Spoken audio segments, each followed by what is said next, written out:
Assalamualaikum warahmatullahi wabarakatuh. Nama saya Wirawan Jacksono Waldeon, NPM 126, proses manufaktur abad 2, kelompok 5. Di sini saya akan menjelaskan mengenai mesin las. Mesin las yaitu mesin yang digunakan untuk menyambungkan dua bagian besi menjadi satu kesatuan yang utuh, sehingga dapat membentuk bentuk yang Anda inginkan atau yang Anda butuhkan. Mesin las yang memiliki tiga klasifikasi. Yang pertama, pengelasan cair. Pengelasan cair adalah cara pengelasan sambungan yang dipanaskan sampai mencair dengan menggunakan sumber panas. Yang kedua ada pengelasan tekan. Pengelasan tekan adalah cara pengelasan sambungan yang kemudian ditekan. Yang ketiga ada pematrian. Pematrian adalah cara pengelasan sambungan yang diikat dan disatukan menggunakan paduan logam. Assalamualaikum warahmatullahi wabarakatuh. Saya Nanda Firlana, NPM 151 dari Teknik Industri. Las listrik. Mesin las arus bolak-balik mesin las AC. Mesin las arus bolak-balik memperoleh busur nyala dari transformator. Arus dari jaring listrik dirubah menjadi arus bolak-balik melalui transformator. Kelebihan dari mesin arus searah AC adalah perlengkapan dan perawatannya lebih murah. Kabel massa dan kabel elektroda dapat ditukar untuk memengaruhi yang dihasilkan. Nyala busur kecil sehingga mengurangi timbulnya keropos pada rigi-rigi las. Kekurangan dari mesin las searah adalah tidak dapat digunakan untuk semua jenis elektroda, tidak dapat digunakan untuk mengelas semua jenis logam. Mesin las arus searah, mesin las DC. Arus listrik yang digunakan untuk memperoleh nyala busur listrik adalah arus searah. Arus searah ini penyarah atau receiver berfungsi untuk mengubah arus bolak-balik AC menjadi arus searah. Keuntungannya, nyala busur listrik yang dihasilkan lebih stabil. Setiap jenis elektroda dapat digunakan pada mesin las DC.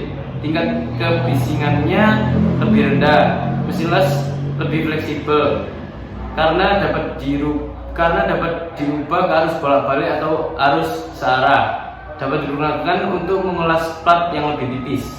Assalamualaikum warahmatullahi wabarakatuh. Saya Bagus Miko, NPM 145 dari kelompok 5 sesi Rabu 2. Macam-macam peralatan las listrik. 1. Pembangkit arus listrik sebagai alat untuk memasok energi atau mengatur arus yang bekerja. 2. Holder berfungsi untuk pemegang elektroda pada saat pengelasan. 3. Klem massa dipasang pada meja kerja las pada saat proses pengelasan. Yang keempat, meja kerja las digunakan untuk menaruh benda kerja pada saat proses pengelasan. Yang kelima, elektroda sebagai perekat atau bahan tambah proses pengelasan yang dipasang atau dijepit pada holder. Yang keenam, tang penjepit berfungsi untuk menjepit atau memegang benda kerja yang lebih dilakukan karena panas, maka tidak dimungkinkan untuk dipegang dengan tangan terbuka. Ketujuh, palu las untuk membersihkan kotoran atau kerak pada hasil las-lasan pada sambungan. Yang ke-8, sikat baja untuk membersihkan benda kerja dari kotoran pada hasil las-lasan. Yang 9, sarung tangan untuk melindungi kita dari panas yang dihasilkan dari pengelasan dan percikan api pada waktu pengelasan. Topeng las untuk melindungi mata kita dari cahaya las yang menyilaukan mata. Yang 11, baju kerja dipakai pada saat proses pengelasan agar terlindungi dari percikan api las. Assalamualaikum warahmatullahi wabarakatuh. Nama saya Ahmad Jamil Daus dari kelompok 5, Rabu 2. Saya akan meneruskan jenis-jenis pengelasan. Yang pertama, las oksiasetilin. Pada las oksiasetilin, panas dihasilkan dari reaksi pembakaran antara gas asetilin dengan oksigen. Yang kedua, las busur tungsten. Gas mulia. Proses pengelasan di mana sumber panas berasal dari loncatan busur listrik antara elektroda terbuat dari wolfram atau tungsten dan logam. Terus yang ketiga ada las busur logam gas. Terus yang keempat ada las busur elektroda terbungkus.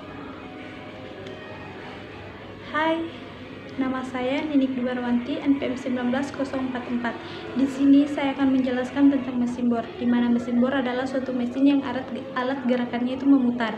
Sedangkan pengeboran adalah suatu operasi kerja yang menghasilkan lubang yang berbentuk bulat dengan menggunakan mesin yang disebut dengan bor. Mesin bor ini mempunyai pahat pemotong yang ujungnya berputar dan memiliki satu atau beberapa sisi potong.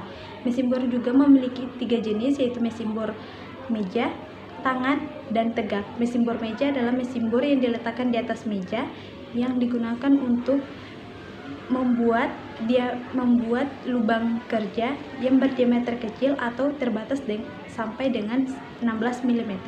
Mesin bor meja ini mempunyai beberapa bagian. Yang pertama dudukan, tiang, meja, drill atau mata bor, spindle, kepala spindle, kelistrikan, drill feed handle, dan yang terakhir yaitu ragum. Perkenalkan, nama saya Venovianti, NPM 127 sesi Rabu 2. Saya akan menjelaskan jenis-jenis mesin bor, yaitu mesin bor tangan.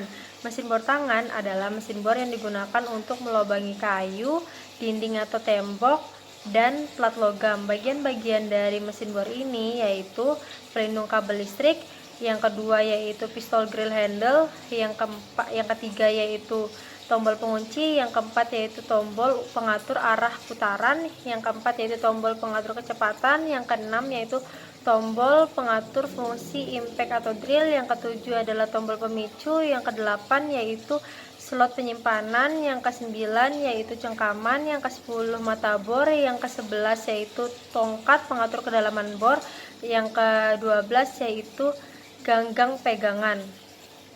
Terus mesin bor tegak. Mesin bor tegak adalah mesin bor yang digunakan untuk mengerjakan benda kerja yang ukurannya besar, di mana pemakanan mata bornya dapat dikendalikan secara otomatis naik turun.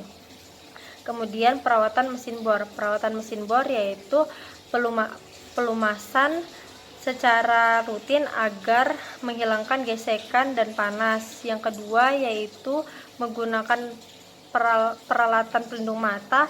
Yang ketiga yaitu melakukan atau mengolesi cairan anti karat agar tidak berkarat. Yang keempat yaitu tidak menggunakan pakaian longgar. Yang kelima yaitu chipsnya dibersihkan menggunakan kuas. Yang keenam yaitu jangan letakkan barang-barang lain di meja pengeboran. Terima kasih.